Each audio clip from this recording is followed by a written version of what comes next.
Good morning, students. Good morning, ma'am. Okay, today we will discuss vertical bar graph in task 1. So, look at the task 1, please. The chart below shows how frequently people in the USA ate in fast food restaurants between 2003 and 2013. So, first of all, राजे ਜਦੋਂ ਵੀ ਤੁਹਾਨੂੰ ਕੋਈ task 1 ਆਂਦਾ ਹੈ at that time ਤੁਸੀਂ ਸਭ ਤੋਂ ਪਹਿਲਾਂ ਕਰੋਗੇ brainstorm, in which you have to brainstorm that you will write in your writing task 1. ਹੁਣ ਦੇਖੋ ਇਸ ਦੇ ਵਿੱਚ ਆਪਾਂ ਨੂੰ year mention ਹੈ 2003 and 2013. So first of all ਰਾਜੇ it is a really very good thing, ਤੁਸੀਂ ਸਭ ਤੋਂ ਪਹਿਲਾਂ ਜੋ task 1 ਦੇਖਿਆ ਤੁਸੀਂ ਉਸ ਦੇ ਵਿੱਚ ਆਪਣਾ ਮੈਮੋਰਾਈਜ਼ ਕਰੋਗੇ ਕਿ ਸਾਰਾ ਟੈਂਸ ਕਿਹੜਾ ਲੱਗੂਗਾ। ਹੁਣ ਇਸ ਦੇ ਵਿੱਚ ਆਪਣਾ ਟੈਂਸ ਕਿਹੜਾ ਰਹੂਗਾ ਰਾਜੇ? past tense. good.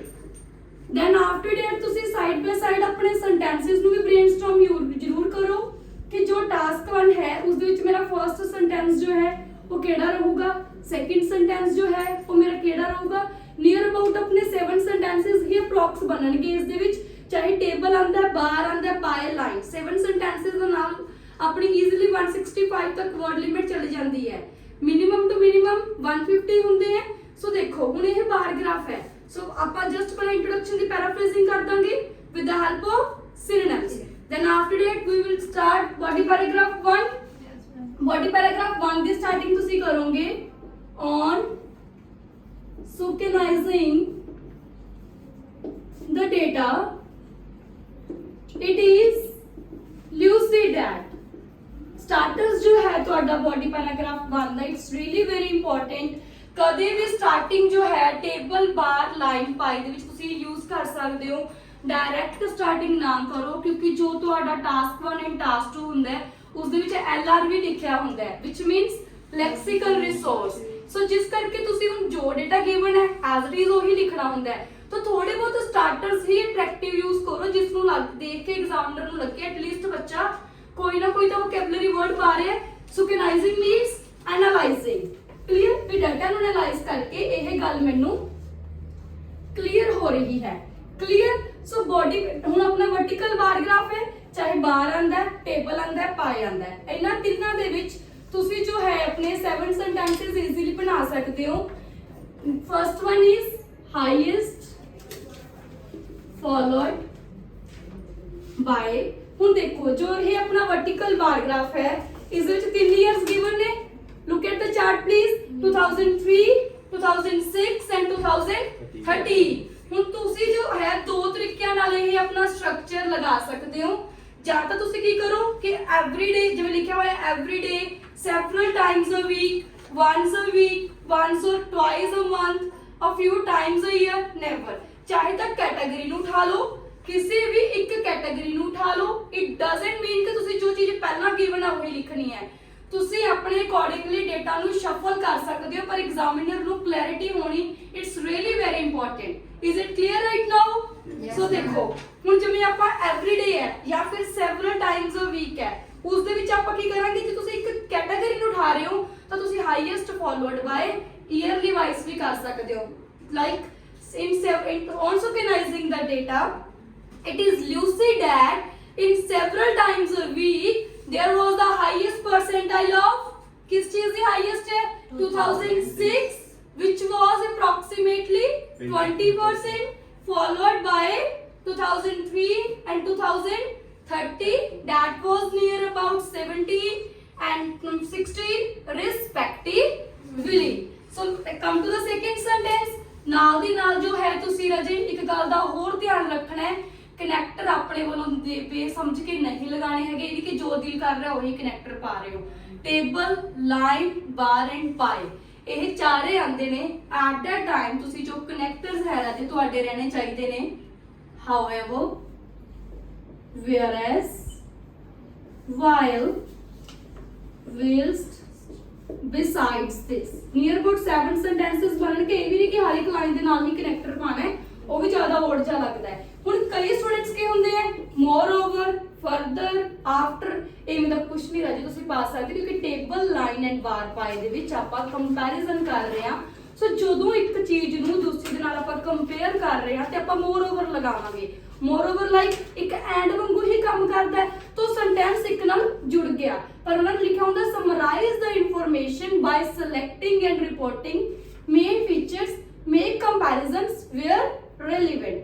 So as it is ਆਪਾਂ ਜੋ ਕੰਪੈਰੀਜ਼ਨ ਵਾਲੇ ਕਨੈਕਟਰਸ ਨੇ ਉਹ ਆਪਾਂ ਉਹੀ ਲਗਾਵਾਂਗੇ। Is it clear right now? So first sentence ਆਪਾਂ ਬਣਾ ਲਿਆ several times a week। ਹੁਣ ਸੈਕਿੰਡ ਸੈਂਟੈਂਸ ਜੋ ਮੇਰਾ ਇਸ ਦੇ ਨਾਲ ਰਹੂਗਾ ਲੋਐਸਟ ਵੈਲਿਊ। ਤੁਸੀਂ ਕਿਸੇ ਵੀ ਕੈਟਾਗਰੀ ਨੂੰ ਉਠਾ ਕੇ ਲਾਈਕ ਆਪਾਂ ਐਵਰੀ ਡੇ ਵਿੱਚੋਂ ਕਹਿ ਦਾਂਗੇ ਇਨ every day the percentile of 2013 sorry was lesser, that was approximately, it was ਜੋ ਵੀ ਤੁਸੀਂ ਲਿਖਣਾ ਹੈ which was approximately nearly ਇੰਨੀ ਜਿੰਨੀ ਵੀ ਉਸ ਦੀ ਵੈਲਿਊ ਹੋਊਗੀ ਤੁਸੀਂ as it is mention ਕਰ ਸਕਦੇ ਹੋ। ਹੁਣ ਆਪਣਾ ਇੱਕ ਜੇ ਤੁਹਾਨੂੰ ਲੱਗ ਰਿਹਾ ਵੈਸੇ ਤੁਹਾਡੀ ਲੈਂਥ ਕੰਪਲੀਟ ਹੋ ਜੂਗੀ, ਜੇ ਲੈਂਥ ਤੁਹਾਨੂੰ ਲੱਗਦਾ ਕਿ ਥੋੜੀ ਜਿਹੀ ਘਟ ਰਹੀ ਹੈ ਤਾਂ ਐਟ ਦਾ ਟਾਈਮ ਤੁਸੀਂ ਨਾਲ ਇਸ ਦੇ ਇੱਕ ਸਿੰਪਲ ਸੈਂਟੈਂਸ ਵੀ ਪਾ ਸਕਦੇ ਹੋ, ਜਿਵੇਂ ਦਾ percentile of that category in that was near about ਇੰਨੀ। is it clear right now? ਹੁਣ ਬੋਡੀ ਪੈਰਾਗ੍ਰਾਫ 2 ਦੀ ਸਟਾਰਟਿੰਗ ਤੁਸੀਂ ਆਪਣੇ ਕੋਲ ਜੋ ਵੀ ਸਟਾਰਟਰਸ ਲਗਾ ਰਹੇ ਹੋ ਉਹ ਵੀ ਲਗਾ ਸਕਦੇ ਹੋ। ਵੈਸੇ ਜੋ ਮੈਂ ਰਿਕਮੈਂਡ ਕਰਦੀ ਹਾਂ ਤੁਸੀਂ ਇਵੇਂ ਵੀ ਲਿਖ ਸਕਦੇ ਹੋ further illustrating the vertical paragraph it can be clearly seen that। ਹੁਣ ਦੇਖੋ ਤੁਸੀਂ ਆਲਰੇਡੀ ਜੋ ਹੈ body paragraph 1 highest followed by least and simple ਤਿੰਨ ਸੈਂਟੈਂਸਸ ਬਣਾਏ, ਤਾਂ ਬੋਡੀ ਪੈਰਾਗ੍ਰਾਫ 2 ਦੀ ਸਟਾਰਟਿੰਗ ਤੁਸੀਂ ਹਮੇਸ਼ਾ ਰਾਜੇ ਸਿਮਿਲਰ ਸੈਂਟੈਂਸ ਦੇ ਨਾਲ ਹੀ ਕਰੋਗੇ। ਲਾਈਕ ਜਿਵੇਂ ਹੁਣ ਆਪਾਂ ਕਹਦੇ ਕਿ a few times a year, ਦੇਖੋ ਰਾਜੇ ਜੋ ਕੈਟਾਗਰੀ ਹੈ a few times a year the ratio of 2006 and 13 was almost similar, that was near about 15 या फिर which was near about with almost ਤੁਸੀਂ ਇਹ ਕਨੈਕਟ ਔਰ approximately nearly merely barely solidly exclusively near about ਤੁਸੀਂ ਇਵੇਂ ਦੇ words use ਕਰਨੇ ਕਿਉਂਕਿ ਆਪਣੇ ਕੋਲ ਅਪਰੋਕਸ ਵੈਲਿਊ ਨਹੀਂ ਹੁੰਦੀ, ਆਪਾਂ ਐਟ ਲੀਸਟ ਇੱਕ ਜਜਮੈਂਟ ਹੀ ਲਗਾਉਂਦੇ ਆ। ਸੋ ਬੋਡੀ ਪੈਰਾਗ੍ਰਾਫ 2 ਦੀ ਸਟਾਰਟਿੰਗ ਆਪਾਂ ਸਿਮਿਲਰ ਨਾਲ ਕੀਤੀ, ਫਿਰ ਕਨੈਕਟਰ ਜੋ ਮੈਂ ਤੁਹਾਨੂੰ ਆਲਰੇਡੀ ਦੱਸੇ ਨੇ ਨਾਲ ਤੁਸੀਂ ਇੱਕ ਸੈਂਟੈਂਸ ਬਣਾਓਗੇ ਕੰਪੈਰੀਜ਼ਨ ਕਿਸੇ ਵੀ ਕੈਟਾਗਰੀ ਨੂੰ ਉਠਾ ਕੇ, ਜਿਵੇਂ ਫੋਰ ਐਗਜ਼ਾਮਪਲ ਰਜੇ ਆਪਾਂ ਨੇ once or twice a month ਦੀ ਗੱਲ ਕਰੀਏ, in once or twice in a month the proportion of 2013 was higher as compared to ਚਾਹੇ 2003 ਨਾਲ ਕਰ ਦੋ ਚਾਹੇ 6 ਨਾਲ ਕਰ ਦੋ, ਪਰ ਵੈਲਿਊ ਤੁਸੀਂ ਮੈਂਸ਼ਨ ਉਸੇ ਦੀ ਕਰੋਗੇ ਜਿਸ ਦੀ ਹਾਈਐਸਟ ਹੈ। is it clear right now? ਹੁਣ ਜੇ ਤੁਹਾਨੂੰ ਲੱਗ ਰਿਹਾ ਕਿ ਲੈਂਥ ਘਟ ਰਹੀ ਹੈ ਤਾਂ ਤੁਸੀਂ ਇਸ ਦੇ ਨਾਲ ਥਰਡ ਸੈਂਟੈਂਸ ਬਣਾ ਸਕਦੇ ਹੋ negligible difference। ਜੇ ਤੁਹਾਨੂੰ ਲੱਗਦਾ ਵੀ ਹਾਂ negligible ਮਤਲਬ ਇੱਕ ਦਾ ਹੈਗੀ ਮੰਨ ਲਓ 10 ਵੈਲਿਊ, ਇੱਕ ਦੀ ਹੈਗੀ 15, ਕਿਸੇ ਵੀ ਕੈਟਾਗਰੀ, ਇਹਨਾਂ ਦੋਨਾਂ ਦੇ ਵਿੱਚ ਘਰ ਕਿੰਨਾ ਡਿਫਰੈਂਸ ਹੈ 5 ਜਾਂ 3, ਜਿਵੇਂ ਇਹਦੀ 12 ਹੋਵੇ ਜਾਂ ਕੁਝ ਵੀ। is it clear?